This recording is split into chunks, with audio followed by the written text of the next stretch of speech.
just feel like something's behind me watching us. I really do, like I've never felt before.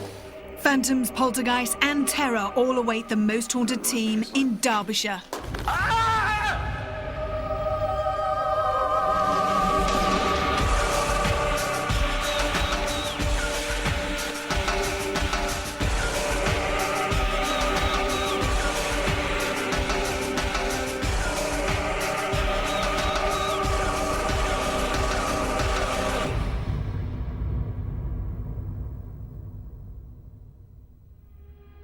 Hello and welcome to Most Haunted. Our location today has been home to the same family for centuries. But with generations of success and prosperity, there must also be a measure of sorrow, suffering and death. These vulnerable walls play host to many sightings of supernatural activity, ranging from spirit lights to full-body apparitions. With all this in mind, I just had to bring you to Tissington Hall. Situated at the southern tip of the Peak District National Park, the village of Tissington is the ancestral seat of the Fitzherbert family. The hall was built by Francis Fitzherbert in 1609 on the site of a medieval moated manor house, although the area itself has a much older history of habitation, with locally discovered human remains dating back to the Bronze Age. During the Civil War, the family sided with the king, and the hall became a garrison for royalist troops, many of whom died in a bloody skirmish with advancing parliamentarian forces. It remains in family hands, and with the violent unrest of the past forgotten, Tissington Hall seems a peaceful haven. But with so much history and so many rooms to explore, who can say what might await us on this investigation? The amazing thing about this place is that up until recently, it has not really been known as a haunted property. You look at any guidebooks, you look in any history books or ghost books concerning Derbyshire, you will never find a mention of Tissington Hall.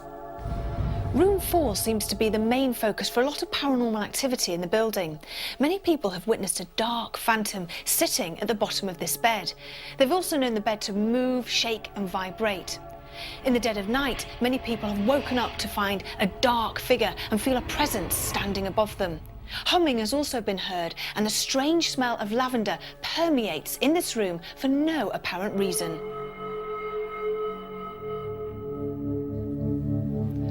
This library was built in the early 1900s and is home to some very strange activities. Many people have heard unexplained noises. The temperature drops for no apparent reason. Lamps vibrate and move on their own, and a small animal thought to be the ghost of a cat has been seen and felt in this room many times. There's a wonderful story about a girl called Wilhelmina. Her real name is Wilhelmina Fitzherbert. In 1862, it's believed she was in bed, got up for some reason, holding a candle. The wind blew the candle, and her nightdress caught fire. Her sister eventually got to her, dragged her out into what's known as the gallery, or the long landing, and they wrapped her in some form of cloth and poured water on her. But unfortunately, she was severely burnt, but she lingered for many days before eventually dying, and it's believed that it's her ghost that haunts Tissington Hall. Along with tobacco smoke being smelt here in the cellar, blue and white lights have been seen with regular occurrence. But more terrifyingly is the image of a man in black walking in this particular area. So all in all, here we are in an extremely old, fantastic Derbyshire home, but it's very much virgin territory.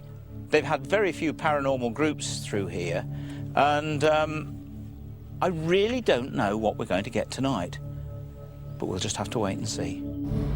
Uncharted territory that keenly interests Kieran O'Keefe, so much so that the parapsychologist intends to use this location as a basis for several new experiments. What do you want to do here tonight, experiment-wise? Well, given that at the hall, the main eyewitness account is focused on the apparition of a lady in the top corridor where the bedrooms are, what we could do is set up a static EMF meter. It's one thing to have a handheld EMF meter, but you may be picking up extraneous readings even from just actually moving it around.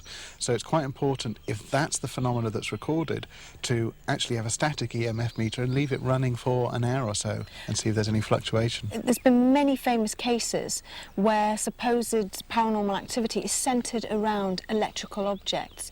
Why is that? From a skeptic's perspective, it might be associated with EMF. We know from some early research that EMF can affect what's called the temporal lobe in your head, and if you've got temporal lobe lability, it can cause hallucinations. Now, because of the fluctuating EMF, because of high EMF readings, that in itself would affect the electrical items in a room, but also affect the person.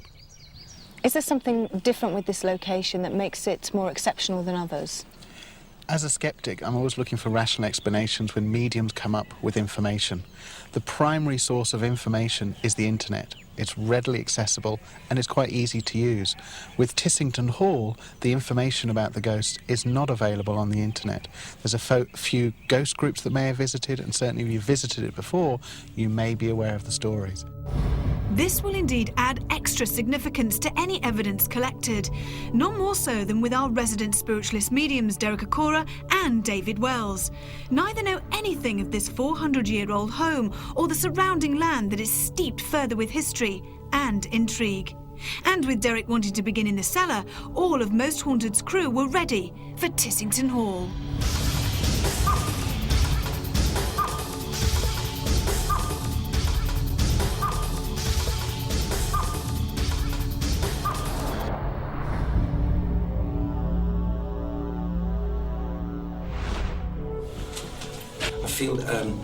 There's a feeling of hopelessness here, Evie, a feeling of, and also waiting, a patience, and I feel that's born out of, to me, just a quick impression of individual people actually being housed or placed in here at some time.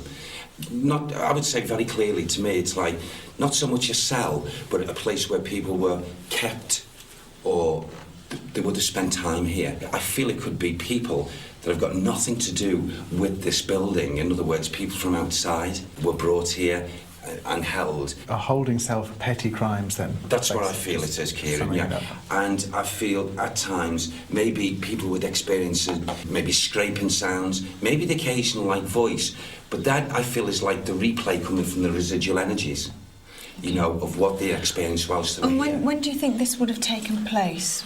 Oh, I feel this goes back quite a long way back. You know, it could be something like 1550, 1560, to that period of time. However, even further back to then, what's coming now, again, it's from the residual energy. This may sound crazy, but at some time, I'm just experienced a person, you know, like the times of the Vikings, because I feel there's a Viking, or the energy of a Viking, that goes around this building, and I feel he must have been a craftsman of some kind. What period of time would you say it was living? I would just say, if I'm going back to 1500, holding people here, we're probably talking about maybe 400 years before that. So it's way before this building was here. Just one family have ruled this roost, although they aren't certain if this information has any bearing on the building's past. It may look like a cell, but would any of us be trapped by Tissington's tragic and tormented souls? Ah!